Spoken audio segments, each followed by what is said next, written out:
Hey guys. So I'm just sitting in my car about to go into Clinical, but I wanted to come on and I don't know, ramble off about some of the things that are going through my mind this morning. And surprise, surprise, I'm going to be talking about our shadow self, shadow projection.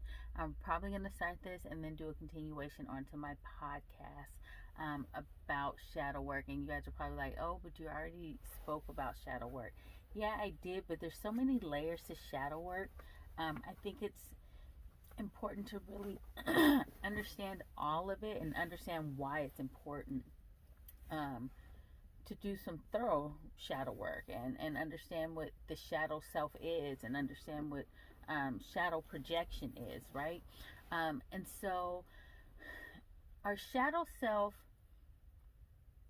in the easiest way to put it, is the attributes of our personality that our conscious mind, for whatever reason, deemed unacceptable or unacceptable. I'm sorry. And so, because we have deemed it unacceptable, we have stored it away and pushed it down and ignored it. And, this isn't just like deviant behavior or things going against the norms of society. We're talking about regular everyday emotions like anger or aggression, sadness. We push it away and try to ignore it until it becomes this big monster like depression or episode 19 of Snapped. These are all things where it's because we've ignored this attribute of ourselves that we have allowed it to grow and overcome us. I feel like, well, I know, but more so, I feel like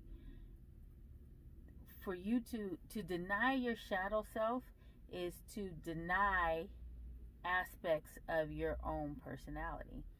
And just because you deny something doesn't mean that it's not true, right? We've all been in conversations where the other party is denying certain allegations, but that doesn't mean that they're not true. When somebody's on trial for murder, they can plead not guilty. They can deny these allegations, but that doesn't make it true.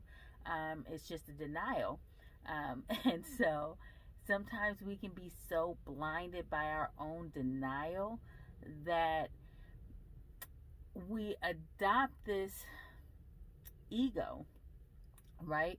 It forms and manifests into the form of a ego that's not controlled. Everybody should have a healthy amount of ego in them, but denial of you, right? Parts of you, it develops and manifests in different ways. Denial of sadness leads to depression. Denial of anger leads to these explosive moments, right? Denial of having a shadow self will have you having no boundaries and allowing everybody to walk all over you because you think that you're all love and light. And then all of a sudden you snap and you lose everything because people are like, who is that? That's not, my light worker. And people do say things like that. Fear, will have you thinking that you can't succeed. And so then you have these glass ceilings that you have now put up and you can't break through them because you put them there. And the only way to break through them is to change your mindset. However, you can't change your mindset if you are not, if you're continuing to deny certain aspects about yourself. It's just this vicious cycle that just keeps going in a circle, and it doesn't matter what you say or how hard you deny these attributes that make you who you are. It doesn't matter how much you deny them. The more you deny them, the stronger that demon gets, right? You're your own barrier. It's our own inner demons that tear us apart, right? We all know that. That's not an uncommon saying. That's something that you hear quite frequently. And so I think it's interesting that people are so terrified to own their shit. And that's what shadow work is. It's owning your shit, right? It's understanding why does that person trigger me so much?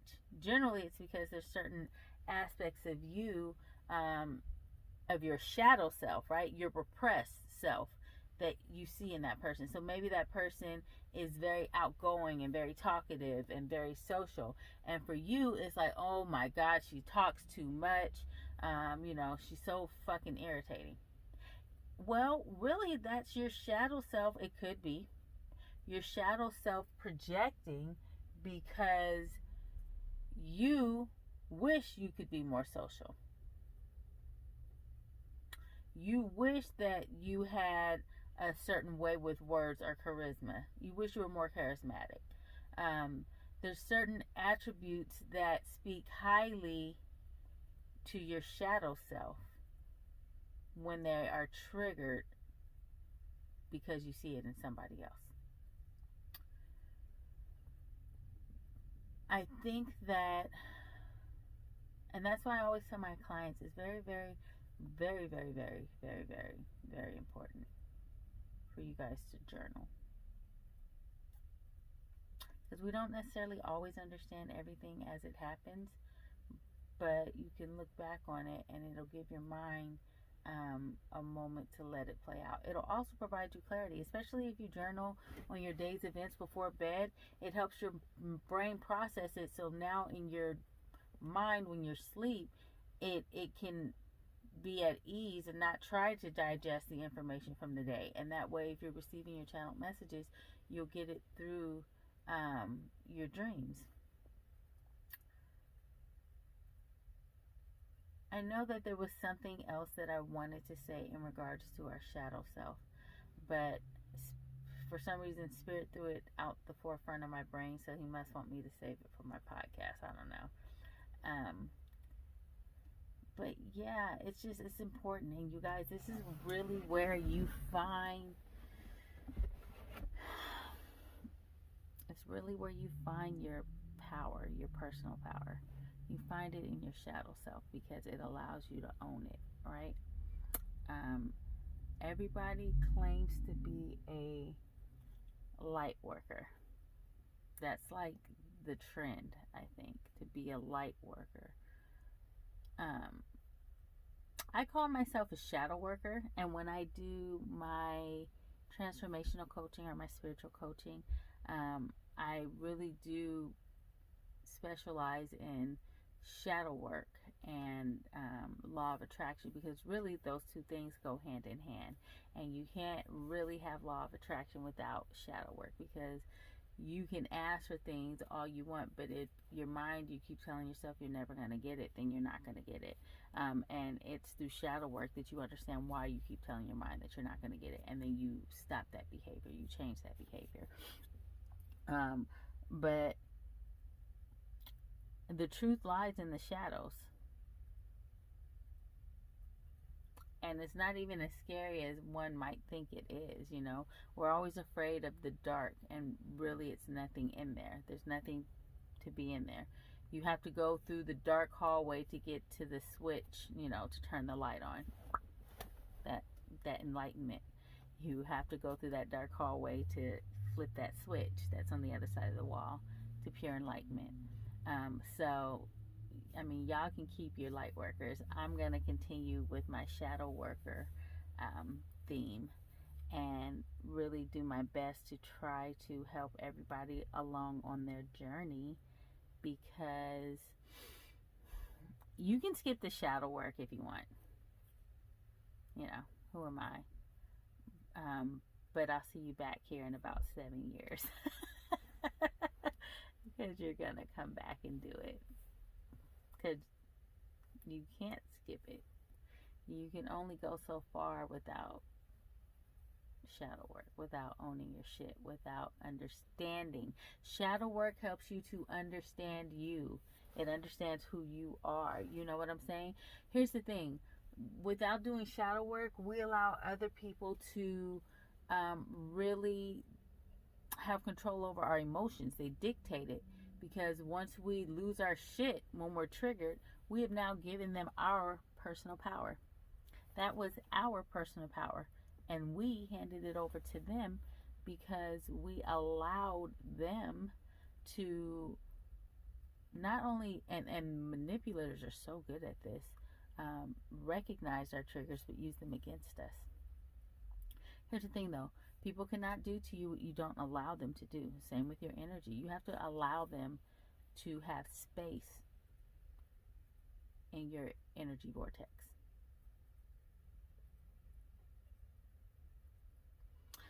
And so when people are hooping and hollering on Instagram, or they may leave me, not so great compliments. Some of them I may respond to, but some of them I don't.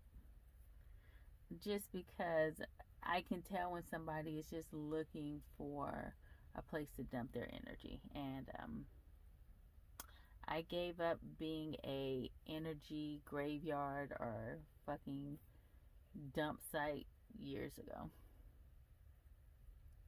And this also goes for those of you who, it doesn't matter where you work or where you go, people just don't like you, right? It's always something, because they think that you don't like them. But really what it is they're shadow projecting their own judgments and insecurities onto you, because they see so much in you that they wish that they could embody within themselves.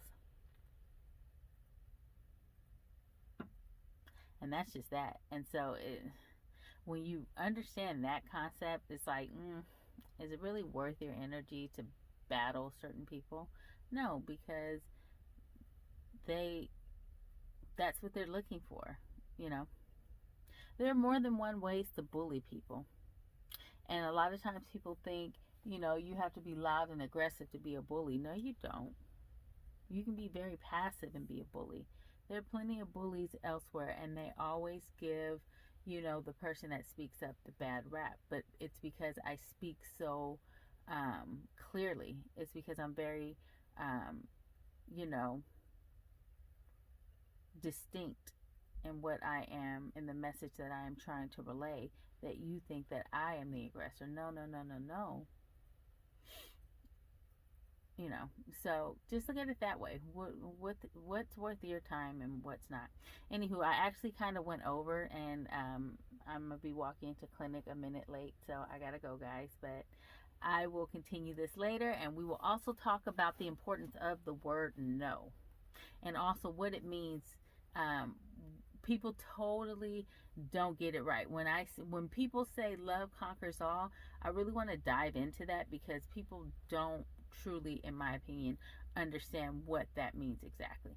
So anyways, excited. I'll see you guys in about 4 or 5 hours, and Grand Rising. Have a great one.